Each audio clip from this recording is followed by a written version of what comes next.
చేను నుంచి ఇంటికి వచ్చేసరికి అయితే 3 మీల్స్ అయితే ఆర్డర్ వచ్చినాయి. సరే అని చెప్పేసి ఫస్ట్ అయితే బియ్యం కడిగి రైస్ కుక్కర్లో పెట్టేసిన, తొందర అవుతుంది అని చెప్పేసి ఇక కూరగాయలు అన్నీ కట్ చేసుకున్నా. ఇక రోజు ఏం కూరలు వండుడో అస్సలు అర్థమైతలేదు. మనం ఇంట్లో చేసుకుంటేనే అర్థం కాదు, ఇట్లా వంటలకైతే ఏం అర్థమైతలేదు నాకైతే. బెండకాయలు ఉండే, బెండకాయ పులుసును పెసరపప్పు అయితే కాంబినేషన్ చాలా బాగుంటుంది అని చెప్పేసి ఇక్కడైతే పెసరపప్పు నానబెట్టేసుకున్నా, తొందర అవుతుంది కర్రీ అని చెప్పేసి.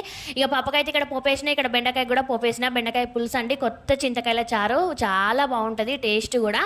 ఇక ఇక్కడైతే ఇవి రెండు పోపు పెట్టేసిన, తొందర కావాలని చెప్పేసి ఇకనైతే 11 అవుతుంది టైం, ఆల్రెడీ 11:30 అవుతుంది. ఇక హాఫ్ అన్ అవర్లో వంట కావాలని చెప్పేసి ఇక టకటకనైతే వేసేస్తున్నా. రైస్ కుక్కర్లో రైస్ కూడా అయిపోయింది. ఇక చాలా మంది అక్క నువ్వు బిజినెస్ ఎట్లా స్టార్ట్ చేసినావు ఏంటిదని చాలా వివరాలు అడుగుతారు. తప్పకుండా మీకోసం అదొక వీడియో వేసి అయితే కంపల్సరీగా పెడతానండి. ఇకనైతే ఇక బాక్సులు కూడా ప్యాక్ చేయడం అయిపోయింది. ఇక పిల్లలు కూడా వస్తారు. నాకైతే ఇక వాళ్ళకు కూడా బెండకాయ చారు అంటే చాలా ఇష్టం. మీకు ఎవరికైనా బెండకాయ పులుసు అంటే ఇష్టమో తప్పకుండా కామెంట్ బాక్స్లో కామెంట్ చేయడం అస్సలు మర్చిపోకండి. వీడియోకి అయితే ఒక లైక్ చేసి